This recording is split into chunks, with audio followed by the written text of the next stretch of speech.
In April of 2026, the horse racing industry was confronted with a decision so large in scale and so serious in its implications that it immediately raised questions not only about what had happened in one state, but about the broader systems that govern the sport itself. In a single decisive move, the Oklahoma Horse Racing Commission removed 171 racehorses from competition, effectively stopping them from racing until further notice, and doing so under an emergency order that signaled an immediate concern for their safety and welfare. This was not the result of a single high-profile breakdown, nor was it triggered by one trainer or one isolated incident, but rather by a pattern that had been quietly emerging over time, one that regulators, veterinarians, and officials could no longer dismiss as coincidence or bad luck. What they were seeing race after race was something far more troubling. Horses finishing their races and then struggling to recover in ways that fell outside the normal expectations of the sport. To understand why this decision matters, it is important to understand what is considered normal in horse racing, particularly in quarter horse racing, where the demands placed on the horse are both intense and unique. Quarter horses are bred for explosive speed over short distances, often running races that last less than 20 seconds. But in those brief moments, they are operating at maximum physical output, pushing their muscular and cardiovascular systems to the absolute limit.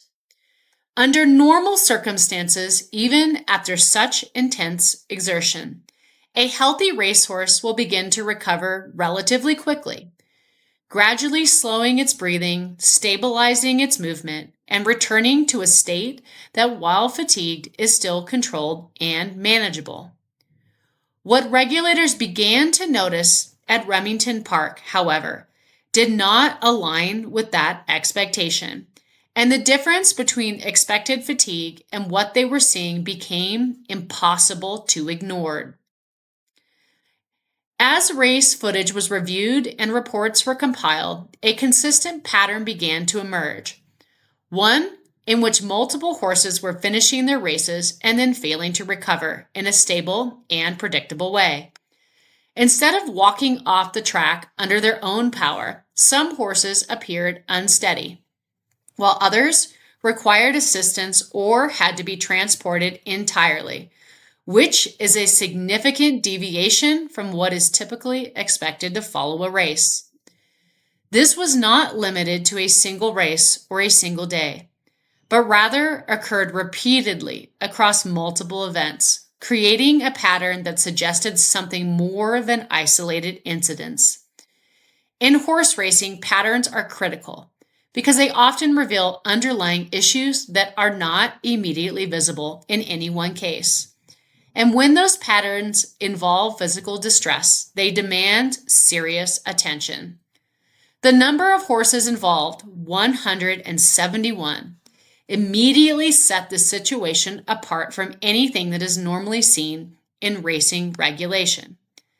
This was not a handful of cases that could be monitored over time, but a large and concentrated group of horses connected to 3 trainers, all exhibiting similar signs of abnormal post-race recovery. When regulators see that kind of concentration, it forces a shift in perspective, moving from individual horse assessments to a broader evaluation of systems and practices that may be affecting multiple animals at once. It is this scale, more than anything else, that explains why the response was so immediate and so decisive. Veterinarians were brought in to evaluate the situation, and their role was to determine whether what was being observed could be explained within the normal range of racing exertion, or whether it indicated a more serious underlying problem. Their conclusions were not ambiguous. They described a level of distress as extreme and unusual, and importantly, not consistent with normal post-race recovery.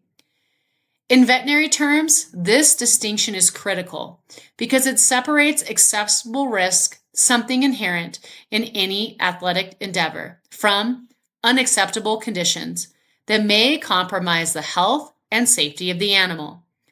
When the phrase materially adverse to equine welfare is used, it signals that the situation has crossed a threshold where intervention is no longer optional. At that point, the Oklahoma Horse Racing Commission faced a decision that would carry significant consequences, not only for the horses involved, but for trainers, owners, and the broader racing community. They could continue to monitor the situation and gather more data, or they could intervene immediately to prevent further potential harm. They chose to act by placing all 171 horses on the Steward's list. They effectively paused their racing careers, at least temporarily, and imposed a series of requirements that must be met before any horse can return to competition. These requirements include comprehensive veterinary examinations, increased testing protocols, and detailed reviews of medical and training records, all designed to ensure that each horse is safe to race. The urgency of the decision reflects a key principle in modern racing regulation, which is that waiting for a catastrophic event is no longer an acceptable strategy. Historically, many reforms in horse racing have come only after high-profile breakdowns or public outcry. But in this case, regulators acted on warning signs rather than outcomes. This is significant because it suggests a shift towards preventative action, where the goal is to identify risk early and intervene before it leads to irreversible consequences. In other words, the absence of a catastrophic breakdown does not mean the absence of danger, and the Commission's response reflects an understanding of that reality. While the investigation is ongoing, several potential factors are being examined, each of which reflects broader dynamics within the horse racing industry. One area of focus is the intensity of training and competition, particularly in quarter horse racing, where the demands placed on the horse are extremely high relative to the duration of the race. If horses are trained or raced in ways that do not allow sufficient recovery, it can lead to cumulative stress that affects their ability to perform safely.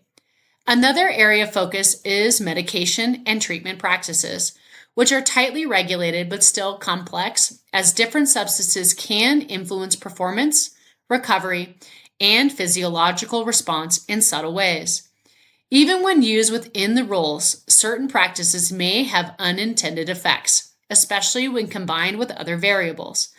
Finally, there is a broader issue of competitive pressure, which is an inherent part of the racing industry, where success is measured in wins, earnings, and consistency. This pressure can influence decision-making at every level, from training schedules to race placement, and in some cases, it can push the limits of what is considered safe.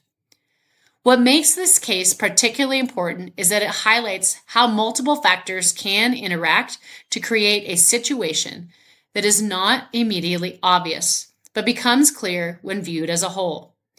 It is not necessarily one decision or one practice that leads to a problem, but rather the accumulation of small factors over time begin to produce visible effects. In this sense, the Oklahoma case is not just about what happened to these 171 horses, but about how the systems surrounding them function, and whether those systems are equipped to detect and respond to emerging risks. At the center of all this is the horse itself, an animal that is both an athlete and a dependent participant in a human-designed system. Racehorses are trained to perform, to compete, and to push themselves to their limits, but they do so within the boundaries set by the people who manage and care for them. When those boundaries are exceeded, the horse cannot choose to stop. It cannot opt out. It relies entirely on humans to recognize the signs and act accordingly. In this case, those signs were visible, not in a single dramatic moment, but in a pattern that unfolded over time. The decision to remove 171 horses from competition may ultimately be remembered as a turning point, not only because of its scale, but because of what it represents. It represents a willingness to act on patterns rather than waiting for outcomes, and a recognition that welfare concerns do not always present themselves in obvious or immediate ways. As the investigation continues, the focus will be on identifying the underlying causes and determine what changes, if any, are necessary to prevent similar situations in the future. For the horse racing industry, this moment presents both a challenge and an opportunity, as it forces a closer examination of practices that may have been accepted for years, and raises questions about how the sport can evolve to better protect the animals at its core. Whether this leads to meaningful change or becomes another moment that fades over time will depend on what happens next.